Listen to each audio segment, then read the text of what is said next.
নমস্কার বন্ধুরা, ঘরোয়া রান্না বাই চৈতালিতে সবাইকে স্বাগত জানাই। আজকে আমি মাছের ডিম আর আলু দিয়ে একটা দুর্দান্ত স্বাদের রেসিপি নিয়ে চলে এসেছি। তার জন্য আমি এখানে মাছের ডিম নিয়েছি, এখানে 300 গ্রাম মতো আছে।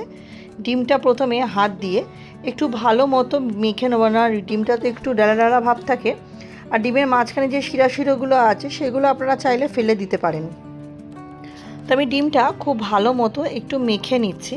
প্রথমে ডিমটা মেখে ডিমের যে দলা দলা ভাবটা সেটা একটু কাটিয়ে নেবো। ডিমটা একদম স্মুথ করে নেবো, তার জন্য ডিমটা খুব ভালোভাবে আমাকে মেখে নিতে হবে। খুব ভালোভাবে ডিমটা মেখে নিয়ে আমি ফিরে আসছি। আমার ভিডিও আপনারা কে কোথা থেকে দেখছেন অবশ্যই জানাবেন কিন্তু বন্ধুরা, আপনাদের সুন্দর সুন্দর কমেন্টগুলো পড়তে আমার ভীষণ ভালো লাগে।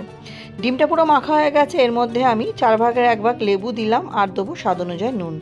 লেবুটা দিলে কিন্তু ডিমের আষ্টে ভাবটা থাকে না, আর ডিমের আষ্টে ভাবের জন্য অনেকে ডিম খেতে পছন্দ করেন না, তাই এইভাবে লেবু দিয়ে করবেন, আষ্টে ভাবটা একদমই থাকবে না।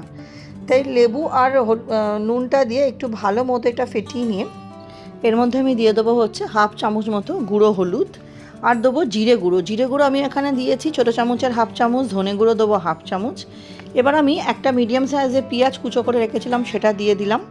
তার মধ্যে আমি দিয়ে দেবো হচ্ছে 1/2 ইঞ্চি আদা গ্রেট করা, দিয়ে দেবো হচ্ছে 2 থেকে 3টে কাঁচা লঙ্কা, ঝালটা অবশ্যই স্বাদ অনুযায়ী নেবেন আপনাদের। প্রায় 10 থেকে 12টা রসুন আমি সরু করে কুচিয়ে নিয়ে দিয়েছি, আর দেবো বেশ খানিকটা ধনে পাতা, ওটা আমি কুচিয়ে নিচ্ছি। কুচিয়ে নিয়ে এই ধনে পাতাটা দিয়ে দেবো, আর দেবো হচ্ছে একটু নুন দিয়ে ভালো করে কিন্তু এটা মিশিয়ে নেবো। নুনটা বুঝে দেবেন, কারণ কিন্তু আমি লেবুর সাথেও নুন দিয়েছিলাম। খুব ভালো মতো এটা মেখে নিতে হবে। আমি চামচ দিয়ে এটা ভালো মতো মেখে নেবো। তারপর যখন মনে হচ্ছে যে হাত দিয়ে মাখলে ভালো হয়, আমি হাত দিয়ে মাখবো। আপনারা চাইলে প্রথম থেকেই কিন্তু হাত দিয়ে মাখতে পারেন। আমি ভেবেছিলাম চামচ দিয়ে মাখলে হয়ে যাবে, কিন্তু পরে মনে হলো না, হাত দিয়ে না মাখলে ঠিক ভালো মতো মাখাটা হচ্ছে না, তাই আমি হাত দিয়ে মেখে নেবো। আমার চ্যানেলে যারা আজকে নতুন ভিডিওটি প্রথম দেখছেন, আমার রেসিপিগুলো যদি আপনাদের সামান্য হলেও ভালো লেগে থাকে, চ্যানেলটি সাবস্ক্রাইব করে পাশে থাকা অনুরোধ রইল। পাশে থাকা বেল আইকনটি প্রেস করে অল নোটিফিকেশানটা অন করে দেবেন, যাতে আমি চ্যানেলে নিত্য নতুন যখনই রেসিপি আপডেট করব সবার আগে আপনাদের কাছে নোটিফিকেশান পৌঁছে যাবে। রেসিপিটি ভালো লাগলে অবশ্যই পরিবার বন্ধুবান্ধবের সাথে শেয়ার করে দেবেন। দেখুন আমি হাত দিয়ে এবার খুব ভালো মতো এটাকে মেখে নিচ্ছি। তারপরে একটা কড়াই বসিয়ে ওতে আমি তেল দিয়ে দিয়েছিলাম বেশ বেশি করেই, দিয়ে পুরো আমি ডিমের ব্যাটারটা দিয়ে দিলাম, মানে অমলেটের মতো করে, যেরকম একটা ছড়িয়ে অমলেট করা হয় সেরকম করে ডিমের পুরো ব্যাটারটা আমি কড়াইয়ের মধ্যে দিয়ে একটু ভালো করে আমি স্প্যাচুলা দিয়ে একটু স্প্রেড করে দিচ্ছি। দিয়ে এটাকে আমি ঢেকে দেবো। ঢেকে মিনিট 3 মতো রাখলেই হবে। একটা সাইড যখন খুব ভালো মতো যাতে ভাজা হয়ে যায়, আর যাতে ভেতরটাও কাঁচা না থাকে, ভালো মতো সেদ্ধ হয়ে যায়, তার জন্য ঢেকে রাখতে হবে এটাকে। দেখুন ঢেকে রাখার পরে দেখুন আমার একটা পিঠ কিন্তু ভালো মতন হয়ে গেছে, কারণ ওপরটা কিন্তু হালকা হালকা কিন্তু আমার একটু মানে শক্ত, মানে আর কাঁচা নেই ওপরটা আর কি। এবার আমি খুন্তি দিয়ে এরমভাবে উল্টে দিলাম। যদি আপনারা চান এটাকে একটা প্লেটের মধ্যে নামিয়ে তারপরে উল্টাতে পারেন, আমার খুন্তি দিয়ে সুবিধা। দেখুন 2 পিঠ আমার ভালো মতো ভাজা হয়ে যাবার পর কাটিং বোর্ডের পর রেখে কিন্তু একটু হালকা ঠান্ডা করে নিয়েছি। তারপর ছুরি দিয়ে পিস পিস করে চৌকো করে আমি কাটবো। আপনারা চাইলে এটাকে ধোকার মতো বরফি শেপও দিতে পারেন। আমি চৌকো শেপটাই দিয়েছি, দিয়ে পুরো ডিমটাই কিন্তু আমি এরমভাবে কেটে নেব। এখান থেকে আমি কিছুটা ডিম রেখে দিয়েছি ভাজা খাওয়ার জন্য ডালের সাথে, আর কিছুটা ডিম দিয়ে আমি গ্রেভি করব। প্রত্যেকটা ডিমই আমি একটু সুন্দর করে পিস করে নেব। দেখুন এরমভাবে চৌকো করে আমি প্রত্যেকটা ডিমই কিন্তু পিস করে নিচ্ছি। রেসিপিটা কেমন লাগলো অবশ্যই কিন্তু জানাবেন বন্ধুরা। এবার আমি একটা কড়াই বসিয়ে দিয়ে তার মধ্যে দিয়ে দিলাম সর্ষের তেল, 3 থেকে 4 চামচ সর্ষের তেল দেবো। দিয়ে তার মধ্যে প্রথমে ফোড়ন দিয়ে দেবো রসুন। এখানে আমার 4 থেকে 5খানা রসুন কোচানো ছিল। রসুনটা ফোড়ন দিয়ে রসুনটা একটু কয়েক সেকেন্ড ভেজে নিতে হবে, যাতে লক্ষ্য করে যেন পুড়ে না যায় রসুনটা। তারপর এর মধ্যে আমি 1.5খানা মিডিয়াম সাইজের পেঁয়াজ কুচিয়ে রেখেছিলাম সেটা দিয়ে দিলাম। সেটা দিয়ে পেঁয়াজটা রসুনটা একটু ভালো মতো আমি কিন্তু ভাজা করে নিতে হবে, মানে যতক্ষণ না পেঁয়াজের কালারটা চেঞ্জ হচ্ছে ততক্ষণ পেঁয়াজটা আমাকে একটু ভালো মতো কিন্তু ভাজা করে নিতে হবে, তাতে পেঁয়াজ আর রসুনের কাঁচা গন্ধটাও কিন্তু আমার চলে যাবে। এরপর এর মধ্যে দিয়ে দেবো হচ্ছে কাঁচা লঙ্কা। আমি 2-3টে কাঁচা লঙ্কা কুচিয়ে দিয়েছি, আপনারা চাইলে বাটাও দিতে পারেন। আবারও বলবো ঝালটা অবশ্যই আপনাদের স্বাদ অনুযায়ী দেবেন। দিয়ে একটু ভালো মতো পেঁয়াজ, লঙ্কা আর রসুনটা একটু ভালো মতো আমি কিন্তু কষিয়ে নেব। ভাজা ভাজা করে নেবো আর কি। তারপর এর মধ্যে দিয়ে দেবো হচ্ছে কেটে রাখা আলু। আমি এখানে দুটো মতো মিডিয়াম সাইজের আলু ডুমো ডুমো করে কেটে নিয়েছিলাম, সেটা দিয়ে দিলাম।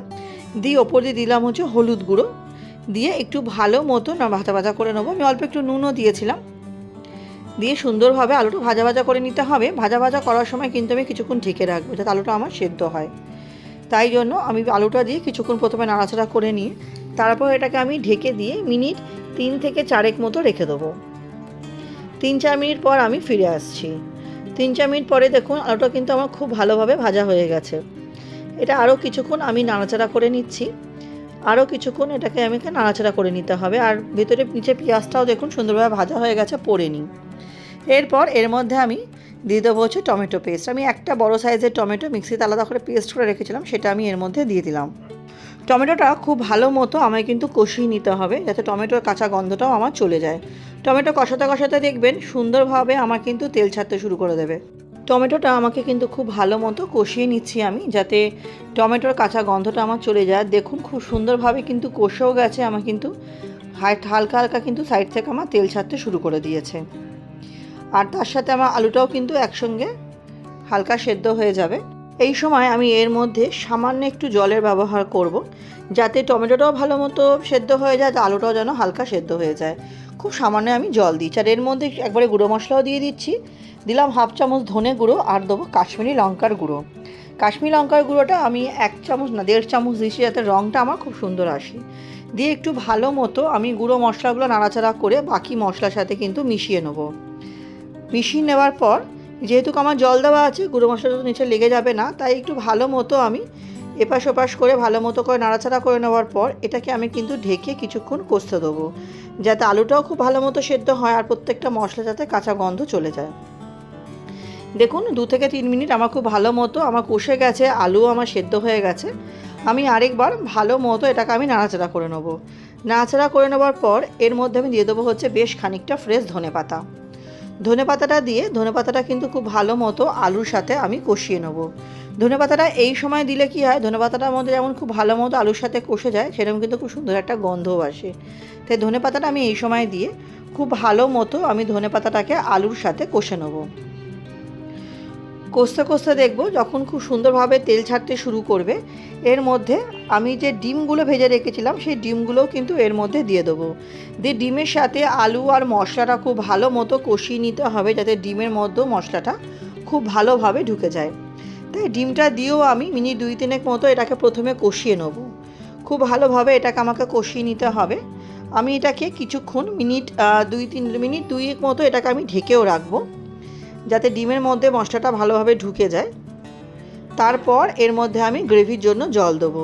গ্রেভির জন্য জলটা আপনারা যেরকম গ্রেভি রাখতে চাইছেন সেই অনুপাতে দেবেন। দেখুন ভালো মতো আমি ডিমের সাথে কিন্তু কষিয়ে রাখছি, তারপর এটা হালকা ঢেকে রাখছি। ঢেকে রাখার পরে দেখুন দারুণ টেক্সচার এসে গেছে, দুর্দান্তভাবে কিন্তু কষে গেছে এটা। এই পর্যায়ে আমি এবার গ্রেভির জন্য জলটা দেবো। আমি এখানে বড় যে কফি কাপগুলো হয় সে কফি কাপের 1.5 কাপ মতো জল দিয়েছি। যেহেতু ডিম একটু তো ঝোল টানবে, তাই জন্য জলটা একটু বেশি করে দিতে হবে, না হলে একদম জল টেনে নিলে শুকনো শুকনো হয়ে যাবে। যদি মনে করেন গামাখা রাখবেন তাহলে অল্প পরিমাণে জল দেবেন। আমি যেহেতু ঝোলটা রাখবো, এটা ভাতের সাথে পরিবেশন করব, তাই আমি জলটা একটু বেশি পরিমাণে দিয়েছি। জলটা দেওয়ার পর দেখুন খুব ভালোভাবে কিন্তু আমার এটা ফুটে গেছে, খুব ভালো মতো ফুটে গেছে। এবার এর মধ্যে আমি দিয়ে দেবো হচ্ছে গরম মশলা গুঁড়ো, খুব অল্প, মানে ছোটো চামচের 1/2 চামচ দিলাম গরম মশলা গুঁড়ো।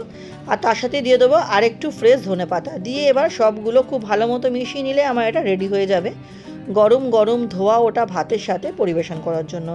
মাছের ডিম এইভাবে যারা এখনও বানাননি অবশ্যই বানিয়ে নেবেন, খেতে কিন্তু অসাধারণ হয়। কেমন লাগলো রেসিপিটা অবশ্যই কিন্তু কমেন্ট সেকশনে জানাবেন। তাহলে আজকের মতো ভিডিওটা এখানেই শেষ করছি। নেক্সট দিন আবার হাজির হব আমার সাথে রেসিপিটি শেষ অবধি ধৈর্য সহকারে দেখার জন্য সবাইকে অসংখ্য ধন্যবাদ।